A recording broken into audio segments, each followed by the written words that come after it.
Buenos días, yo soy el doctor Mario Enríquez Barrera, soy radiooncólogo, soy egresado del Hospital General de México y pues primero dar las gracias al doctor Samuel Rivera por la invitación, igual que al doctor Quintana. Yo preparé esta plática, como su nombre lo dice, como una sesión académica dirigida a residentes, no es una plática de actualidades, novedades. Creo que esta es una de las patologías donde radioterapia tiene un papel desafortunadamente para nosotros muy limitado. ¿Por qué? Porque es de esas pocas patologías donde radioterapia prácticamente es adyuvante, como neoadyuvante, como en caso de próstata no lo tenemos. Sin embargo, la radioterapia en los últimos 16 años es cuando tuvimos una evolución muy acelerada, muy rápida, y yo siempre le digo a los residentes, es muy importante que el radiooncólogo no solo sepa radioterapia, el radiooncólogo tiene que saber primero las indicaciones quirúrgicas, las indicaciones médicas, estas conjuntarlas y a su vez definir cuál es el mejor plan de tratamiento que le va a dar a su paciente. Entonces siempre es importante, bueno, pues darle las gracias aquí al doctor Samuel Rivera nuevamente. Nosotros como radiooncólogos, ahí me adelanté ahí, comenzamos platicando y diciendo, bueno, en el mundo de cáncer del estómago, ¿qué fue con radioterapia? Los primeros estudios japoneses, como ya comentaba el doctor, son de los más trascendentales, donde ellos comenzaron a ver que cáncer de estómago realmente, ¿quién ofrece un beneficio real? La cirugía. Radio, quimio, pues comenzaron a ver que había algunos beneficios, un 10-20% de mejoría. Sin embargo, el estudio que tuvo mayor impacto fue aquel que se hizo en Inglaterra, en el cual ellos comenzaron a ver qué era lo que pasaba y dijeron, bueno, si hacemos un grupo control versus un grupo de radioterapia, vamos a ver nosotros que sí lograron un impacto en la sobrevida, un impacto en el control locorregional, un 10-20%, y a partir de ahí se comenzó a emplear la radioterapia como tal. Aquí vemos nosotros las gráficas, las estadísticas, en la cual realmente se tiene un impacto, tanto en sobrevida como en control locorregional. Vuelvo a repetir, no son aquellos impactos que vemos en otras patologías, es ahí porque radioterapia se ha quedado un poco limitada en su actuar en el campo del cáncer gástrico. Y ahora sí, en esta diapositiva yo traigo lo que tenemos en el Hospital General. Esos son los dos aceleradores de mi hospital iniciales. Estos los teníamos en el 2004, un equipo iX, que era el primero que comenzó teniendo ya lo que se le llama un Portal Vision, podíamos tener unas buenas imágenes. Nosotros pensábamos que el campo de la radioterapia iba a evolucionar en forma dramática y significativa. ¿Por qué? Porque éramos la primera institución que tenía un equipo para hacer radioterapia de intensidad modulada, la famosa IMRT. Sin embargo, estos equipos tenían ciertas limitaciones. Ahí en el video vieron perfectamente cómo se adosan o acoplan ahora las hojas que están integradas dentro del cabezal, que le llamamos multilif o multicolimador. Ese equipo que ven a mi izquierda o derecha de ustedes era un Philips SL15 que llegó al Hospital General en el 90. Lo remodelaron, lo reconstruyeron, lo hicieron un acelerador muy moderno y después seguimos platicando. A lo largo de los años, desde que yo fui residente, cuando ustedes nacieron, del 90 al 94, había varios esquemas de radioterapia en el cual se daban 2000 centigrays en 4 fracciones, 2000 centigrays en 5, 3000 en 10. Los cirujanos, no solo los cirujanos oncólogos, acuérdense que a través de la historia, yo digo que cuando es vuelvo a repetir mi insistencia, una clase académica, siempre tenemos que recordar la historia. Dicen que el que no revive su historia, no la conoce, tiende a caer a cada rato en el fracaso. El cirujano oncólogo no era el cirujano como lo conocemos ahora, un cirujano general, posteriormente un cirujano oncólogo. Era un año de cirugía oncológica y con eso algunos ya eran cirujanos. Entonces había una gran variedad de cómo tratar a un paciente con cáncer de estómago. Uno nos pedían que les diéramos en forma concomitante 2,000 centígrados 4 fracciones, en 5, 3,000 en 10, hasta que ya empezaron a haber más consensos de dar 4,000 centígrados 4 semanas y operarlos de 4 a 6 semanas posteriormente. Había sobrevidas que comparaban ellos y decían, bueno, sí tenemos algunos beneficios, cirugía sola versus cirugía más radioterapia. Tenemos sobrevidas a 5 años, 30% la combinación, un 20% menos, y posteriormente vino una palabrita que en radioterapia ha existido y seguimos hablando de ella constantemente, que es el escalonamiento de la dosis. El escalonamiento de la dosis lo hemos visto sobre todo en patologías, sistema nervioso central, cabeza y cuello, próstata, en el cual nosotros nos limitábamos por estructuras críticas como médula espinal, recto, vejiga, y en este caso pues ahí teníamos la médula, teníamos el páncreas, y esas eran las limitantes de la dosis de radioterapia por muchos años. No podíamos mejorarla, sabíamos que el 5-fluoruracilo también era tóxico junto con radioterapia.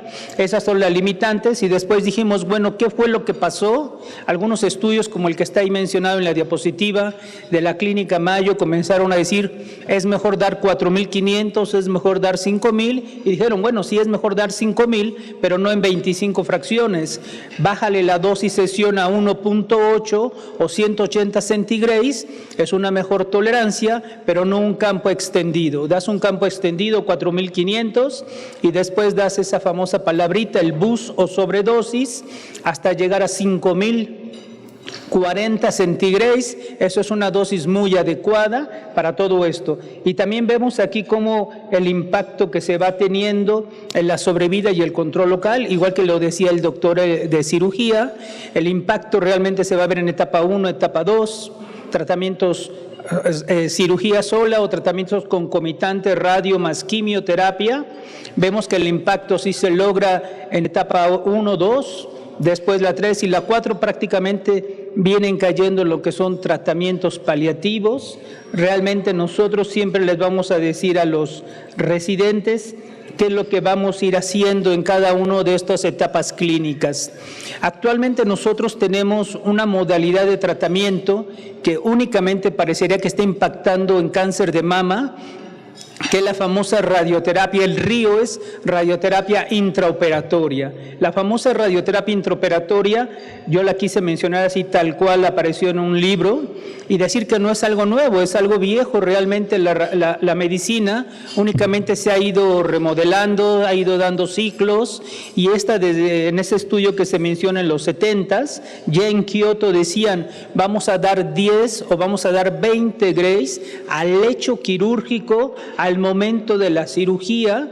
En esos años era bien difícil porque no se tenían equipos portátiles, se agarraba al paciente, se transportaba de la sala quirúrgica al acelerador lineal, que tenía que estar esterilizado. Eran unas maniobras muy difíciles de llevar a cabo, y en ocasiones el paciente moría más por complicaciones sépticas que por complicaciones propias del procedimiento de la radioterapia.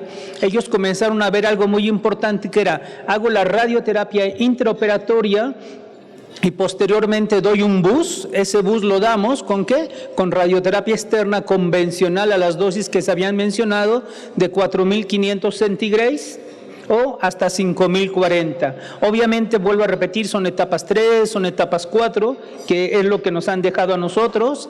El Instituto Nacional de Cirugía de Estados Unidos también comenzó a hacer estudios y dijeron, realmente sí, se tienen buenos beneficios con esta radioterapia intraoperatoria.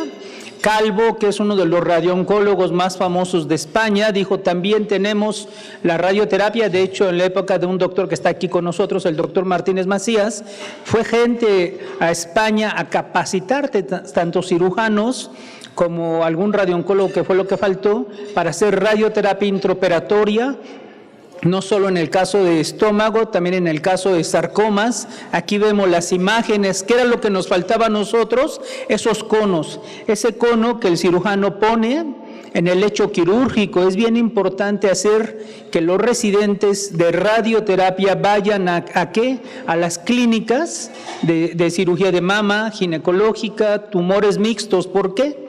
Porque ahora nosotros estamos teniendo que entrar a cirugía. Si no conocemos la anatomía propiamente in vivo, más que en los libros o cuando fuimos estudiantes hace un buen rato, pues obviamente cuando el cirujano nos pide ayuda para colocar nuestros conos, como lo vemos ahí en la diapositiva, a saber qué estructuras vamos a proteger, cómo las vamos a proteger, poner una sonda de Foley y adaptarla como un colchón. Acuérdense que aquí nosotros no estamos dando radioterapia, como le llamamos, de megavoltaje o MVs, estamos dando una terapia con kiloelectron volts o rayos X. Estos equipos nuevos, el famoso Intrabeam, que ahora se le llama, son conos o son con electrones.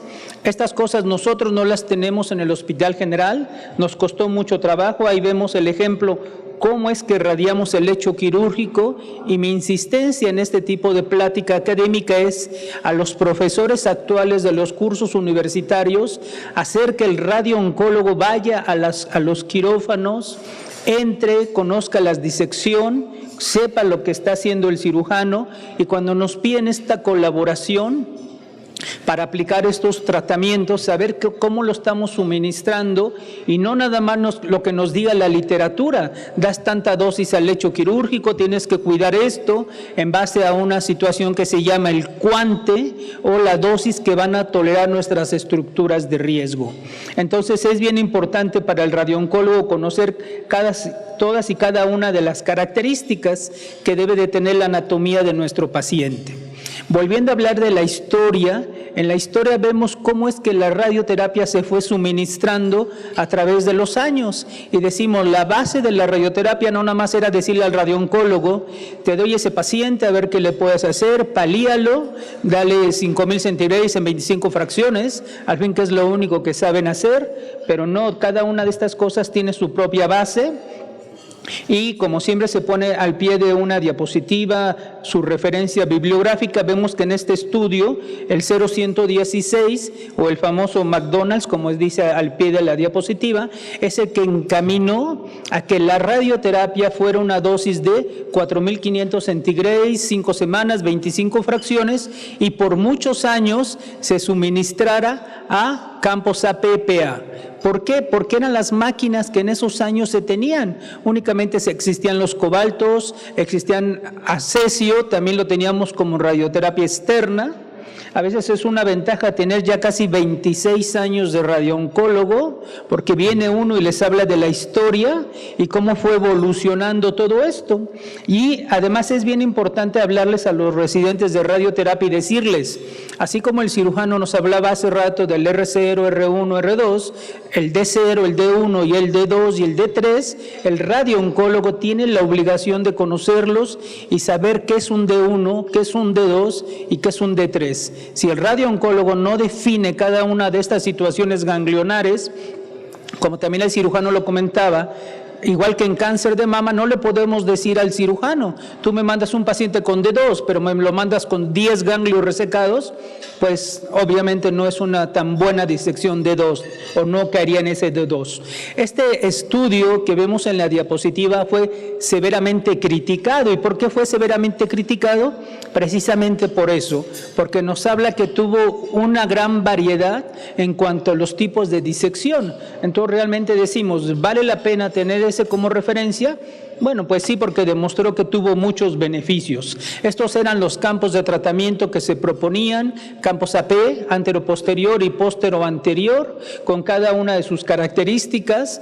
Y nuevamente les digo, como que el 2004-2005 fue un parteaguas en el mundo de la radioterapia, de hacer cosas así tan fácil, tan prácticas. Después a alguien se le ocurrió decir, bueno, en lugar de 2 campos, ¿por qué no hacemos una técnica de caja de 4 campos? Ponemos marcas, ponemos fiduciarias y podemos determinar las estructuras que en este caso queremos respetar. Cuando vemos el tratamiento, nosotros los radiooncólogos siempre nos debemos de basar ¿en qué? el margen quirúrgico, los niveles ganglionares que fueron afectados o el número de ganglios, y luego lo vamos a ir viendo por cada una de las divisiones.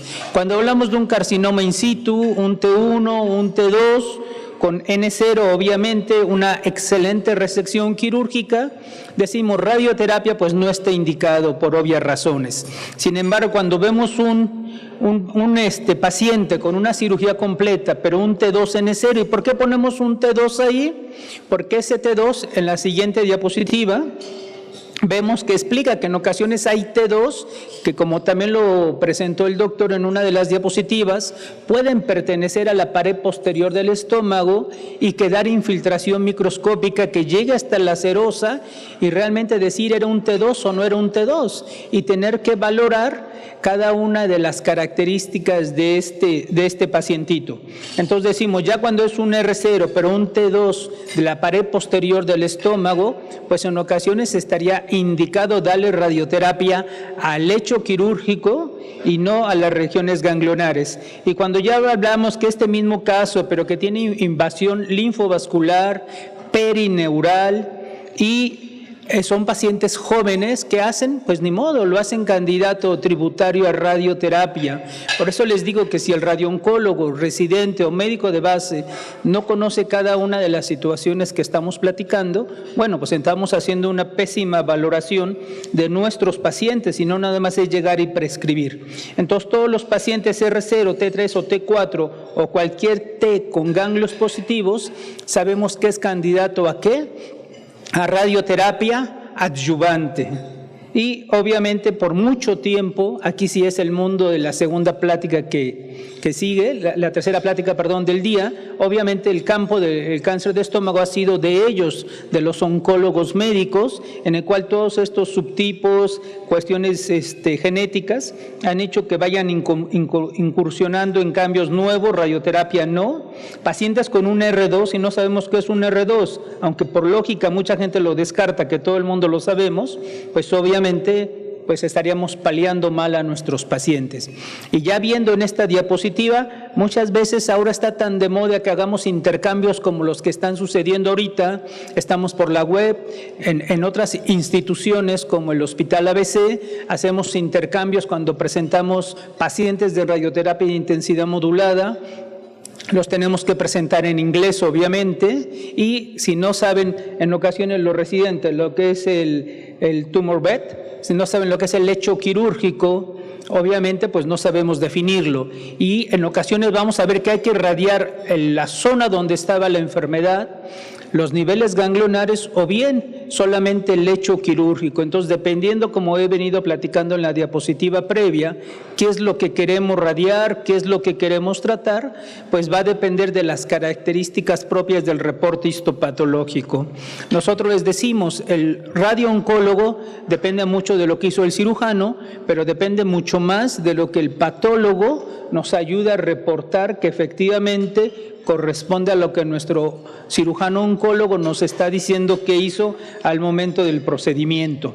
Cuando nosotros hablamos de la paliación en radioterapia, la paliación es tan multidisciplinaria, tan variable lo que podemos suministrar o administrar, que podemos decir, damos una dosis de 37.5 grays en 15 fracciones, que es el mejor radioequivalente casi a 4.500 o 5.000 en 25 sesiones, pero siempre y cuando vamos a ver que esto va a ir de la mano de algunas características. Igual, yo he visto muchos residentes, ahora que ya me he alejado un poquito de la academia, los veo, y en ocasiones tú les preguntas, oye, ¿qué es el famoso Karnofsky? ¿Qué es el famoso ECOG? ¿Cómo estás determinando que tu paciente realmente requiere radioterapia? A ver, platícame qué Karnofsky tiene, qué ECOG tiene. Y de repente un R3, un R4 como que titubean y dices, bueno, ¿qué está pasando? Realmente estamos viendo la última novedad en cuanto a la tecnología de punta, estamos viendo los mejores avances en la oncología médica y estamos dejando esa medicina clínica a un lado, pues eso estará pasando. En las diapositivas 2 atrás únicamente me faltó mencionar lo que estaba ahí del láser. En ocasiones nos mandan a pacientes a paliar por sangrado, que también ya se comentó hace rato, o por dolor. hay que ver cuáles son las indicaciones de radioterapia realmente en ese paciente, por eso viene este comentario del Karnofsky, de los ECOG, o mandarlo a tratamiento láser.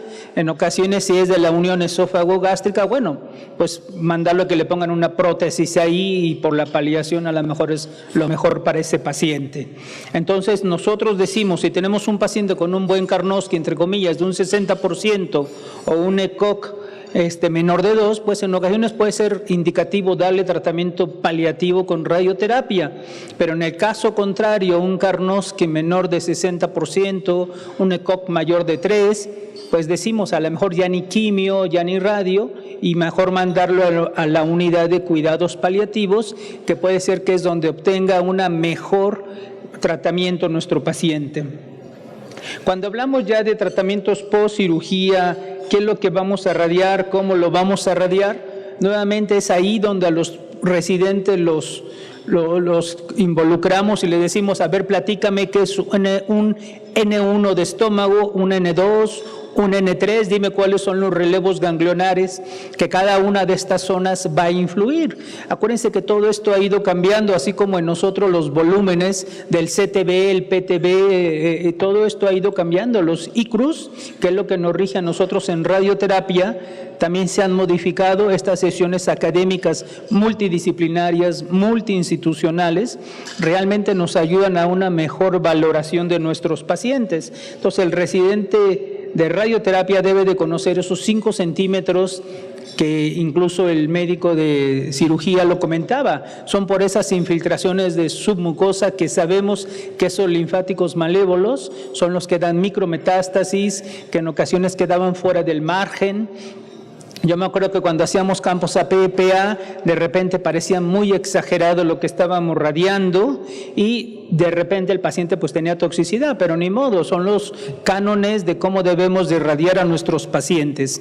Les quise traer estas 2 diapositivas, esta y la que continúa. ¿Por qué? Porque afortunadamente muchos jóvenes ya no conocen los cobaltos, ya desaparecieron. No encontré una foto que tenía de uno de los cobaltos, donde lo único que hacía el cobalto era con una manivela subir y bajar el cabezal. De hecho, por ahí uno de los grandes accidentes que se han reportado en radioterapia en Centroamérica es que ese cabezal le cayó al paciente encima, se fracturó el brazo y obviamente por eso desaparecieron, pero estos son los últimos cobaltos que había ahí en el Hospital General de México, en el cual vemos cómo el técnico entra, coloca a los pacientes, es un caso de cáncer de mama, son muy rudimentarios los sistemas de control de los equipos. Con un sistema de láser se posicionan los pacientes, igual los tratamos, digo, esto es muy básico para los residentes de radioterapia. Ahora ya tenemos en el Hospital General de México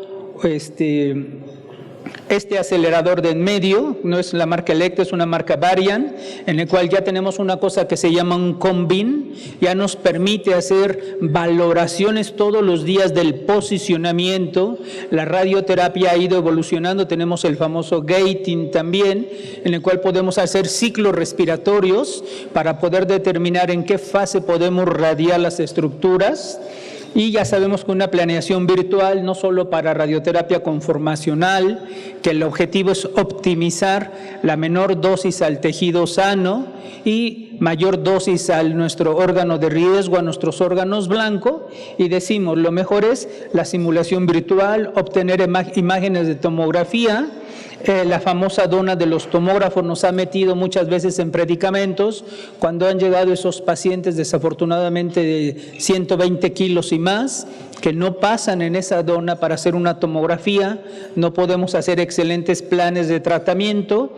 El mundo de la radioterapia es anatomía, anatomía y anatomía. El médico radiooncólogo ahora tiene que ir contorneando cada una de las estructuras, como se dice por ahí, slide por slide, vis and view, y nosotros vamos a ir viendo que decíamos en el 2004, con esta radioterapia conformacional que nos llegó, parecería que ya habíamos solucionado todo. Sin embargo, en esta diapositiva tan simple como se ve, vemos cómo esa línea roja significa los 4.500 centigrays que se habían proporcionado Y en el A vemos que son los famosos dos campos opuestos.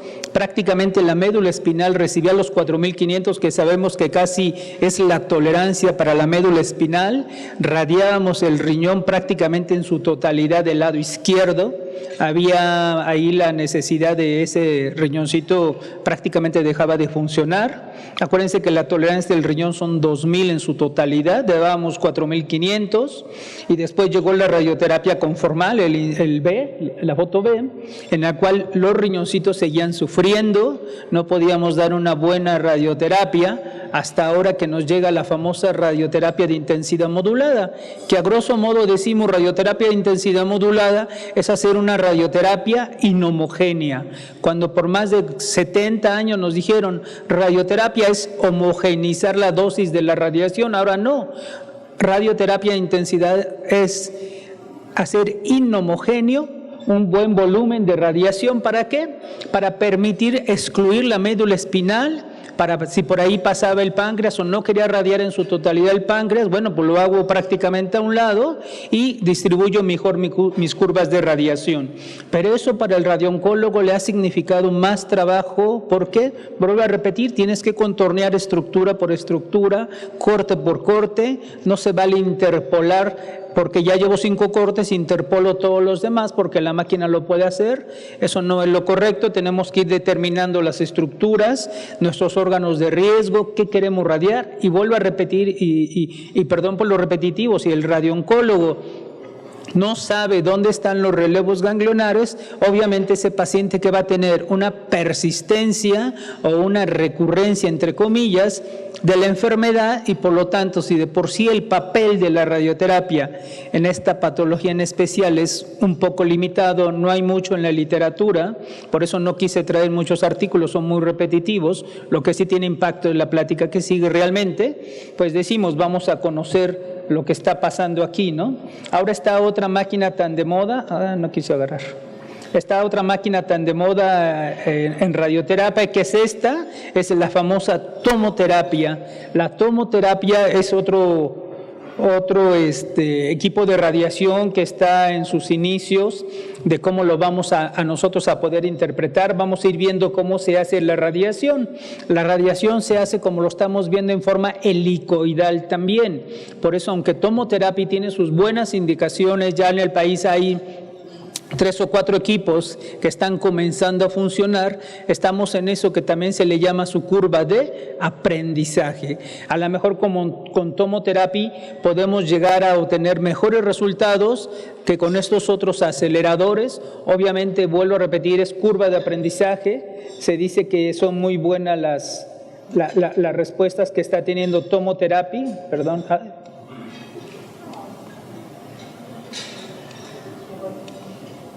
Bueno, esto era lo que les comentaba hace rato, el famoso Bird's Eye View. Ahí vemos cómo se van moviendo las hojas. Este es el equipo Novalis. Este equipo lo tiene el Hospital ABC, lo tiene Nutrición, en su nueva versión que se llama Trubin, y lo va a tener próximamente el Instituto Nacional de Neurociencias.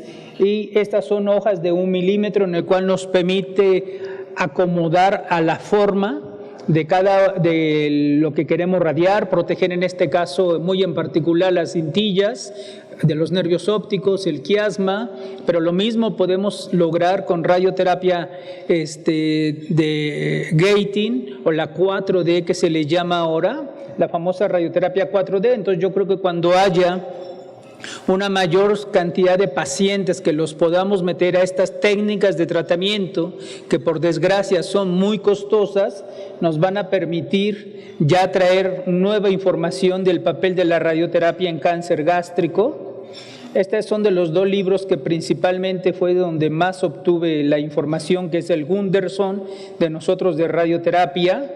Uno de los residentes me hizo favor de regalarme esta 4ª edición, que es la nueva, la de este año, y la de los reactivos. Y dentro de las preguntas que yo les haría, no sé dónde quedaron las preguntas, por aquí, son estas. es ¿cuál es el propósito de la planeación de radioterapia 3DO y MRT? Yo sé que ahora mucho en broma, como yo antes vacilé a los colposcopistas, yo por 12 años fui maestro de pregrado de seminario de oncología de la Anáhuac y tengo también 12 años dando el curso de radioquimio. En mi época me tocó ser híbrido, oncólogo médico y radioterapeuta, en el curso o los diplomados de colposcopía. A ellos les pregunto en broma que cuánto ganan con las colposcopías, a los radiooncólogos nos dicen en broma que mientras más damos radioterapia de intensidad modulada, ¿qué hacemos? Cobramos más, la radioterapia de intensidad modulada y la 3D no tiene ningún beneficio, optimizamos mejor la dosis, o lo que se ha encontrado en la Comisión Nacional de Seguridad y Salvaguardas es que hay muchos lugares de provincia que dicen que están haciendo radioterapia de intensidad modulada cuando se ha comprobado que no hacen radioterapia de intensidad modulada. Están comenzando a hacer una buena radioterapia conformacional, segmentada, pero no están llegando a hacer una intensidad modulada. Y la segunda pregunta es esa: ¿qué estudio randomizado es el que realmente nos permitió a nosotros los radiooncólogos decir que sí, que dos campos APPA eran buenos? No era porque nada más quisiéramos prescribirlo por prescribirlo, sino era porque desgraciadamente las características de los equipos que teníamos en México era lo que nos permitían hacer, ¿no? Esas son las dos preguntas que yo les dejo ahí para contestar.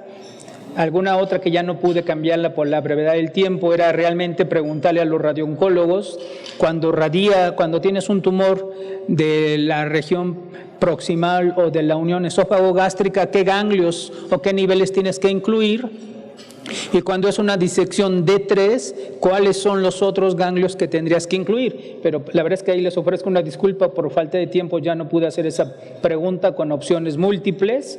Y la verdad es que les doy las gracias, y yo siempre digo, el cerebrito del radiooncólogo debe de quedar así. ¿Por qué? Porque ya las planeaciones cada vez son más sofisticadas, cada vez debe de invertir más tiempo, cada vez debe de ser tener más conocimientos de anatomía radiológica para poder determinar sus campos de tratamiento, y les doy las gracias por la atención.